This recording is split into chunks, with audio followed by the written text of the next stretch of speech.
এই গল্পটি কেরালার প্রাচীন ঘন অরণ্যের কথা, যেখানে এক অঘরী ভৈরবনাথ বাস করত এবং আত্মারা রাতের বেলায় বিচরণ করত। ভৈরবনাথের জন্য নয়, যিনি কালো জাদুতে পারদর্শী ছিলেন, মৃত্যু এবং স্বর্গের মধ্যে চূড়ান্ত সত্যের সন্ধানে ছিলেন, যেখানে সর্বদাই ছিল ধূপ ও প্রাচীন মন্ত্রের আওয়াজ। শোনা গেল ভৈরবনাথের এক শিষ্য মনোহর, যিনি একজন যুবক ছিলেন এবং গুরুর জন্য তার জীবন উৎসর্গ করেছিলেন। মনোহর তার নিবেদন এবং গভীর তান্ত্রিক জ্ঞানের জন্য পরিচিত ছিল, কিন্তু মনোহরের হৃদয়ে লুকিয়ে ছিল একটি গোপন প্রেম, যা তার জীবনের সবচেয়ে বড় আনন্দ। এবং মাধবী নামে একটি খুব সুন্দরী মহিলাকে বিয়ে করেছিল, যেটি তার সাথে বসবাস করত। বনের অংশ, কোনো সাধারণ মহিলা ছিল না।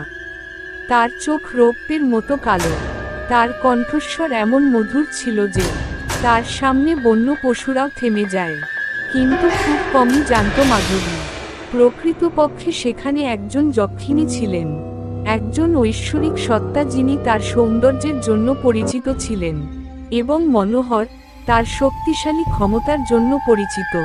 একটি তান্ত্রিক আচারের সময় তাকে দেখেছিল এবং তার হৃদয়, তার বিশুদ্ধতা এবং ভালোবাসার গভীরতা দ্বারা আকৃষ্ট হয়েছিল, যে তারা এটিকে বিশ্ব থেকে লুকিয়ে রেখেছিল, বিশেষ করে ভৈরবনাথের কাছ থেকে, যিনি তার শক্তির জন্য পরিচিত ছিলেন এবং জীবনীশক্তি বনের অজানা শক্তির প্রভাবে আস্পৃশ্য ছিল না।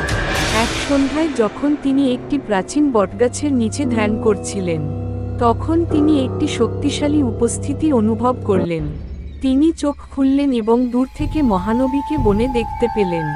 তার উপস্থিতি ভৈরবনাথকে স্তব্ধ করে দিয়েছিল। তার চোখ মাধবীর প্রতিটি পদক্ষেপ অনুসরণ করেছিল। কয়েক দিন কেটে গেল এবং ভৈরবনাথ আরও বেশি বিচলিত হতে লাগল। যা আগে শৃঙ্খলাবদ্ধ ছিল, এখন সে যতই চিন্তায় মগ্ন ছিল, ততই তার সামনে ফুটে উঠল সৌন্দর্য। তার আত্মাকে বিভ্রান্ত করতে শুরু করেছিল। যে অঘরী তার জীবনকে মায়া থেকে দূরে রেখেছিল, সে এখন সেই সব আকাঙ্ক্ষায় জড়িয়ে পড়েছিল যা থেকে সে সবসময় দূরে ছিল। এক রাতে গভীর রহস্যময় ক্ষমতাসম্পন্ন বনের আকাঙ্ক্ষা বাড়তে থাকে। ভৈরবনাথ যখন আর তার যন্ত্রণা সহ্য করতে পারছিলেন না, তখন তিনি সিদ্ধান্ত নিলেন যে তিনি মাধবীকে বশীভূত করার জন্য তার তান্ত্রিক শক্তি ব্যবহার করবেন এবং জঙ্গলের প্রাণীরা যক্ষিণীকে ডেকে আনার জন্য একটি আচার অনুষ্ঠান শুরু করেছিলেন। তাকে বশীভূত করে তিনি মাটিতে একটি জটিল যন্ত্র তৈরি করেছিলেন, যা তিনি শ্মশানের ছাই থেকে খোদাই করেছিলেন এবং মন্ত্র উচ্চারণ করেছিলেন, যা তার চারপাশের মহাবিশ্বের গভীরতম শক্তিগুলিকে জাগ্রত করেছিল। ওপাশের বাতাস বজ্রপাতের মতো। অনুষ্ঠান শেষ করার সাথে সাথে তিনি মাধবীকে ডাকলেন। তার কণ্ঠস্বর লালসা ও শক্তিতে ঝরে পড়ল। মাধবী যে এই অস্থিরতা অনুভব করছিল, তার সামনে জঙ্গলের অন্ধকারেও জ্বলজ্বল করছিল, কিন্তু সে ভীতু নারী নয়। তার চোখে এক অনন্য আলো জ্বলছিল। ভৈরবনাথ, যিনি এখন লালসার দ্বারা অন্ধ হয়েছিলেন এবং তাকে বশ করার জন্য তার তান্ত্রিক শক্তি ব্যবহার করার চেষ্টা করেছিলেন, কিন্তু মাধবী সাধারণ মন্ত্র দ্বারা বশীভূত হতে পারে না। মাধবী জোরে হেসে উঠল, এমন হাসি যা সারা বনে প্রতিধ্বনিত হল, এবং ভৈরবনাথের আবৃত্তি করল। এক দ্রুত গতিতে সে তার আসল রূপটি প্রকাশ করল, যার চোখ জ্বলন্ত অঙ্গারের মতো জ্বলছে এবং তার একসময়ের সুন্দর মুখটি যেন ঝড়ের মতো উঠছে। ভৈরবনাথ বহু দশকের মধ্যে প্রথমবারের মতো তার কণ্ঠ কেঁপে উঠল, আমি কোনো সাধারণ মানব নারী নই, আমি মহাবিশ্বের এক প্রাচীন শক্তি। আমি হলাম যক্ষিণী। আমি কোন মানুষের ইচ্ছায় আবদ্ধ হই না। ভৈরবনাথ মাধবীর ক্রোধ অনুভব করতে পেরেছিল। তার চারপাশের বৃক্ষরাজি কাঁপতে শুরু করেছিল। ভৈরবনাথ মাটিতে দাঁড়িয়ে কাঁপতে লাগলেন, কিন্তু তার মন্ত্রগুলো তার মুখে ছাই হয়ে গেল এবং যক্ষিণী তার হাত তুলে শক্তির তরঙ্গ পাঠালেন। তিনি একটি উজ্জ্বল আলো তাকে ঘিরে রয়েছে। আপনার অহংকার এবং লালসার জন্য শাস্তি দেওয়া হবে। আপনার কাছ থেকে সব ক্ষমতা কেড়ে নেওয়া হবে। আর এখন আমি তোমার বুদ্ধি কেড়ে নিচ্ছি। তুমি পাগলের মতন এই বনে ঘুরে বেড়াবে, সব ইচ্ছা তুমি পূরণ করতে পারবে না। এই কথা বলে সে তার আত্মা থেকে তার শক্তি ছিনিয়ে নিল। তার আধ্যাত্মিক সংযোগ বিচ্ছিন্ন হয়ে গেছে।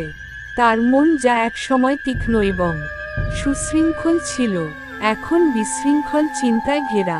তার শরীর যা একসময় শক্তিশালী ছিল, এখন দুর্বলতায় কাঁপতে শুরু করেছে। তাকে একজন সাধারণ মানুষ করে তুলেছে।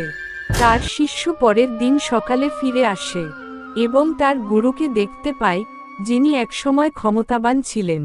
ভৈরবনাথ তাকে সবকিছু শিখিয়েছিল। যে লোকটি তার ক্ষমতা চুরি করে নিয়ে অশ্লীল কথা বলেছিল, তিনি জানতেন যে তার গুরু নিজের উপর এই বিপর্যয় নিয়ে এসেছেন, এবং তবুও তিনি সেই লোকটির পতনের জন্য শোক করতে পারেননি, যিনি তাকে একবার বন ছেড়ে যাওয়ার সিদ্ধান্ত নিয়েছিলেন। তারা এমন জায়গায় আর থাকতে পারবে না জেনে সিদ্ধান্ত নিয়েছে, যেখানে এত অন্ধকারের শক্তি ছড়িয়ে পড়ে। ভৈরবনাথকে তার ভাগ্যের কাছে রেখে তারা অদৃশ্য হয়ে গেল। যে অরণ্য একসময় ছিল এক পাগলা অঘরীর হাসিতে। ভৈরবনাথ এবং যক্ষিণীর গল্পটি কেরালার লোকেরা মৃদুভাবে ফিসফিস করে বলেছে। এটি এমন একটি গল্প যা আমাদের বলে যে কিভাবে অযৌক্তিক লালসা এবং আমাদের নিয়ন্ত্রণের বাইরের শক্তি নিয়ে খেলা করা বিপজ্জনক হতে পারে। ভৈরবনাথের আবাসটি এখন ভয়ের সাথে দেখা হয় বলে মনে করা হয়। যে জায়গাটি ভুতুড়ে আর অতৃপ্ত আত্মা সর্বদা তারা করে বেড়ায়।